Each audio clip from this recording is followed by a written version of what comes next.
That's right, kids. We're back here. We're back to the Sonic rabbit hole. I guess hedgehog hole? Hedgehole? This time it's for a series of stories based off of everyone's favorite Sonic game, Sonic R. You know, the barely functional, unfinished racing game with magnets in the walls?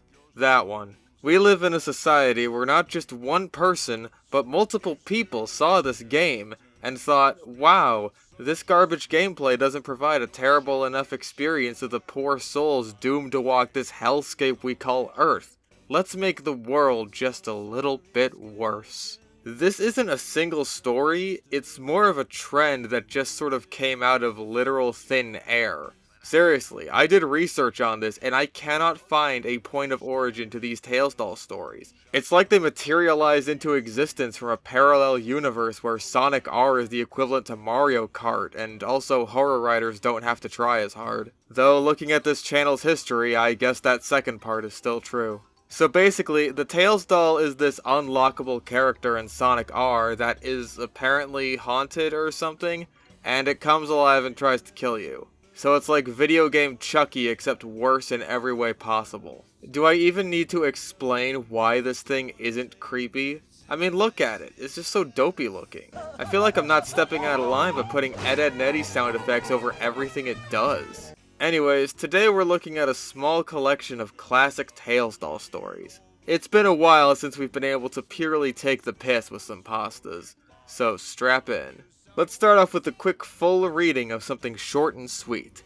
Tales doll can feel the sunshine. It was a rainy day. It had already been a long day at work. I needed something to brighten up my day. I got home and saw a present next to the TV.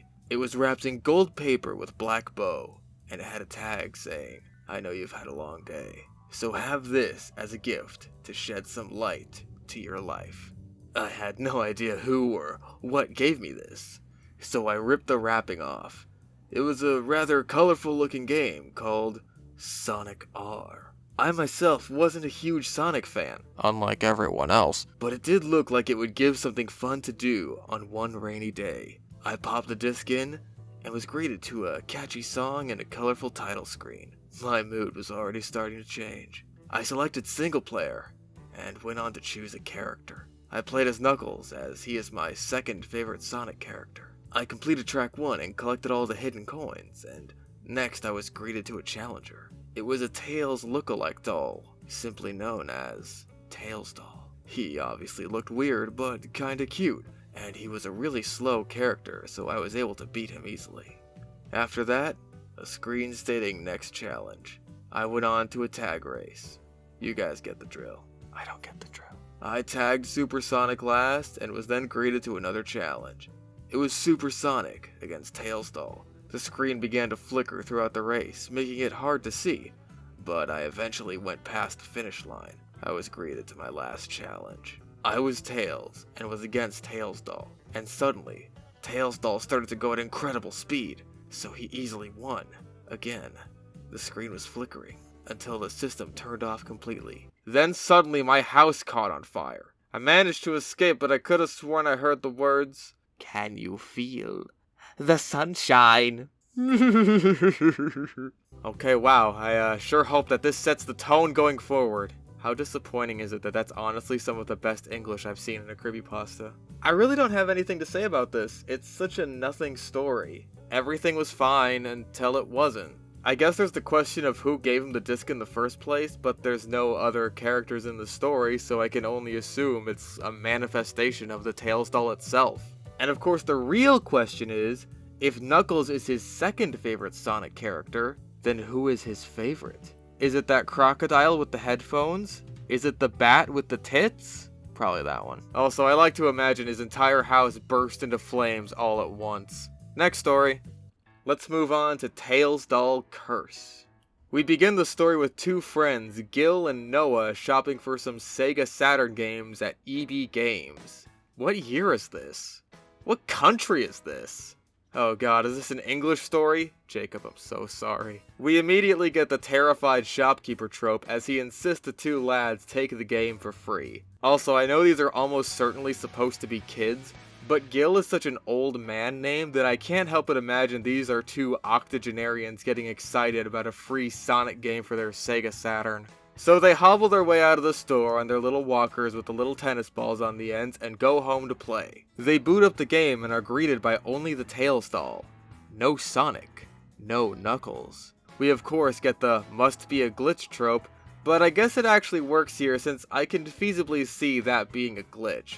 But they even fucked this up because Gil's spider sense can just tell that the game is evil. Does that stop them from playing? Of course not. So the racetrack is red and black, and Can You Feel the Sunshine is playing backways. Yep, it sure is good to be back. Noah thinks it's a hacked game, again, fairly reasonable, but Gil is convinced that not only is their game haunted, but that every copy of Sonic R was haunted by the Tails doll. Of course, this 900 IQ thought process is interrupted by Noah unlocking Supersonic despite not earning it at all. Noah races with Supersonic when suddenly, a challenger approaches. The game displays a picture of Sonic being mutilated by the Tails doll, accompanied by a loud scream. This goes basically unmentioned as the race proper commences, though we of course got half a paragraph of simply stellar dialogue talking about how Noah shouldn't have been able to unlock Supersonic. "How did you unlock him so quickly?" asked Gil. "I don't know," Noah screamed excitedly. "Why are you questioning it, Gil?" "Oh, something feels weird about this game," Gil said. "The game feels haunted or something." "You've been watching too many horror movies," Noah said. "You know I don't watch that stuff, Noah," Gil said. Why is Gil Australian? He's supposed to be British. Anyway, the game starts playing itself. The game's just playing itself, John. The game's just playing itself, John. Noah wins the race by a hair, and the Tails doll is unlocked, along with the Tails doll curse. Title drop, everyone. Take your shots. We made it. Turns out the Tails doll curse is a letter that they open. Gil warns Noah not to read it, but he does anyway. I feel like Gil is the author self-insert here because he just seems to be the smart one. Or maybe he just got a copy of the script. What's that on the ground over there? Is that the script? The letter contains the lyrics of "Can You Feel the Sunshine?" but backwards. Real threatening. Sunshine the feel you can. Suddenly the TV begins to vibrate, but Noah pulls a hammer out of literal hammer space and stated to hit the TV with it, stopping the vibrations. So after all that happens, Gil's big concern is, now that the TV is busted, how can we keep playing the clearly haunted game? I take back what I said about Gil being the smart one. They go play on the TV in Noah's room and they have a weird exchange. "You do know that your mum and dad are gonna kill you for breaking the TV," Gil said. "I know," Noah said, "but it was worth it." Huh? Worth it how? The fuck is going on? And then, just to keep up the sheer confusion, the broken TV starts vibrating again, and the Tails doll just comes out of it. I don't even know what to do with that information. But our lads are unaware of this, playing Sonic Adventure 2 after deciding that Sonic R just isn't worth the trouble. I think most people would have realized that a lot sooner. Then, the Tails doll, as intimidating as ever, ding-dong ditches our heroes, before finally revealing itself as just a doll on their front porch. You know, a doll that's casually covered in fucking blood that Noah just brings inside and washes off. You ever heard of hepatitis, you geriatric fuck? Once it's dry, it flies off the counter and upstairs to Noah's room. Omnipotent script reader Gil knows they're being watched by something, and catches a glimpse of the Tails doll as he goes to the bathroom. It goes all Toy Story and pretends to just be a regular doll again, so Gil picks it up and brings it into the room. Gil wonders where the hell it came from, and Noah just says he found it outside and that he's raring to play some more Sonic R. Weren't you just in the middle of another game? Because, you know, Sonic R was barely functional and bricked your parents' TV? Because it was fucking haunted? Gil rightfully points out that's fucking stupid. But Noah is fucking stupid and puts the game in. As he does, the Tails doll comes to life, and Noah and Gil walk towards the door. You know, they can't go much faster, what with their old age. They try to escape, but the Tails doll kills Noah with its razor-sharp claws that I guess it has. To quote the story, this made Gil very angry. and he grabbed a baseball bat and started swing at the Tails doll, each swing missing. He swung it one last time before the Tails doll caught it and broke it. I'm gonna have a fucking brain aneurysm. Gil somehow manages to step on the doll's head and grabs a knife to try and kill the doll, but just gets killed by it. Cool. Then, like it's fucking Rotom, it just flies upstairs and goes back inside the TV. And I'm just gonna read out the last couple sentences because I don't think my description could do it justice. The police then came to the house because the neighbors called saying that they heard a lot of noise coming from Noah's house. But when they got there, Noah and Gil were both upstairs in Noah's bedroom. One of the police officers took the Sega Saturn to the station, and his partner said that there was no murder weapon. Okay, good. Good ending. You know what? Honestly, I'll take an investigation that brief over Jeff the Killer's Scars of Corruption any fucking day. So yeah, like, 80% of the story was completely pointless. It leans hard on some of the worst video game pasta cliches. It was obviously written by a child or someone in their early teens, and the Tails doll was barely in it. So basically what I'm saying is this is a masterpiece. Yeah, 10 out of 10. Let's move on to the next story. Time for a classic. A close encounter with the Tails doll. We begin with our hero Richard, of course, playing Sonic R with his friends, who he is clearly trying to lose. I don't know his friends' names, so I'll call them Richie, Rick, Ricardo, and Dick. You know, to avoid confusion. Once they begin selecting their characters, he picks the Tails doll for humor. Despite the jeers from his friends, who are of course experts in the Sonic R meta, as are we all, he wins because he is expert at this game. His friends get trashed so hard that they all fuck off, and he decides to play that other Sonic racing game with some characters from some Overwatch clone I've never heard of. Oh no! Suddenly, he gets a message from a user named Tails Doll, who thanks him for winning as the Tails doll, and asks, "Can you feel the sunshine?" Richard tells his friends about this, but they never noticed any Tails doll watching them, and when he reported this incident to the PSN forums, the moderators censored his posts, declaring them mere nonsense. How dare they? Don't they know how serious this matter is? The Tails doll then writes Richard a note, telling him that he'll kill Richie, Rick, Ricardo, and Dick. So he goes to the cool ass room to warn them, but ends up getting put in lunch detention. The man is just keeping Richard down. So Richie tells Richard that he is the Tails doll's vessel, and he's pleased him by winning as him in Sonic R, which gets chills in Richard's spine. Suddenly, a fire breaks out in the school, and Richard heads home as a result of this. Oh, and I love this part, he tells his dad about the fire, and his dad responds that his uncle and cousins are coming over. Bit of a non sequitur, but we also get the info that Uncle Richmond is a retired veteran. Unless he's bringing his M16 and trench knife, I'm not sure how much help he's gonna be. Nah, who am I kidding? It's a doll. It's made of fucking felt. He tells his cousins, Rico and Ricky, all about the Tails doll, and while they gave the story high marks, they questioned its authenticity. So then, Richard gets a call from Ricardo saying he's throwing a party.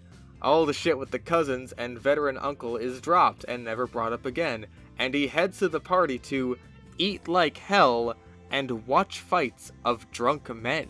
Isn't this kid in middle school? What kind of fucking party is this? Seriously, imagine a party where a bunch of 12-year-olds are running around, while dudes are getting so shit-faced they're getting into boxing matches. His older brother, Dickie, also decides to join the party, and his inclusion in the story is literally meaningless. Richard has a sleepover at Ricardo's house and wakes up to find a doll that looks like the Tails doll. He shrugs it off because dolls are for girls and gives it to his sister, Richardine? I'm trying here, guys. She's completely inconsequential too. Suddenly, inspiration strikes as he reads his dad's newspaper talking about the school fire and decides to just become a paperboy because he's bored, I guess. Okay. Once that's done with, he checks his own mail and finds a letter from who else but the Tails doll. It says he knows where he lives, which is redundant information since we already knew that from the messages before, but also that he's going to burn down Richie, Rick, Ricardo, and Dick's houses. Richard throws the letter away. You know, out of sight, out of mind. Hey, Ma! Don't look in the trash! That night, several fire trucks drive by, and Richard realizes the doll was telling the truth for once, even though it hasn't lied up until this point. What happened apparently made it to Fox News, and it was such an obviously well-documented broadcast that he doesn't decide to tell us anything about what happened. Did Richie, Rick, Ricardo, and Dick survive? Who knows? You can't just leave me hanging here, man. They're my favorite characters. After an ominous message and some bloodstains on the way home, he finally confronts the Tails doll. It says it'll show Richard the error of his ways, and then floats outside like a helium balloon and starts slaughtering random people with a knife it just has and can hold, I guess? So then it decides the knife isn't good enough and pulls out a fucking machete from somewhere? Richard, thinking quickly, leaps from his window, and with luck, lands on the ground. And then so much happens in a single paragraph, it makes me wonder where this pacing was for the rest of the fucking story. So the Tails doll breaks down the door, throws a knife, and almost hits Richard. It finds a fucking chainsaw and starts chasing Richard, who starts slamming through fences like a cartoon character. It chases him into an alley, and before it can cut him in half to get a bunch of ammo back, he finds a random wooden crucifix, and the power of Christ compels the Tails doll to spontaneously combust. The punished Richard then takes the chainsaw back home and tells his siblings the incredible story. And what an incredible story it is, in that it's not at all credible. But god damn do I love it for that. This story is the perfect kind of stupid. Total nonsense stream of consciousness rambling, weird shit that's just brought up and dropped out of nowhere, leaving you with no idea of what's actually going to be relevant, and a fucking boss battle at the end where the day is won through pure Deus Ex Machina. This story is a masterpiece and belongs in a fucking museum, much like our final story of the night. Tails doll, my story. This is where it all began, and this is what we'll close out on. Our hero comes home one day, having bought a game for his son, and you'll never guess what game it is. Echo the Dolphin. Nah, of course it's Sonic fucking R. He gives it to the twerp he clearly hates, but his wife is happy that he's pretending to care for once. He goes to watch his son play the game so he can pinpoint the exact moment when he stops having fun so he can memorialize it. After a few days of forcing his teary-eyed son at gunpoint to 100% the game, he finally does so, and roars with excitement, finally free from this curse. But our hero notices something in the end credits screen, and you'll never guess what it is. It's the Tails doll. What's the Tails doll? This is the Tails doll. That's basically the dialogue interaction these two have. It's really riveting. Dad facepalms and ignores the scenery. Yeah, I'm not even gonna try with that one. He sends a little shit to bed and decides to try out this torture device on himself, and begins to play Sonic R as the Tails doll. The Tails doll, however, took note of Dad's abusive behavior towards his son, and shuts the game off to begin its terrible curse. Late that night, he hears thumping on his bedroom door. He thinks it's his son and opens the door, belt in his hand, but a small figure says, "You are coming with me, forever."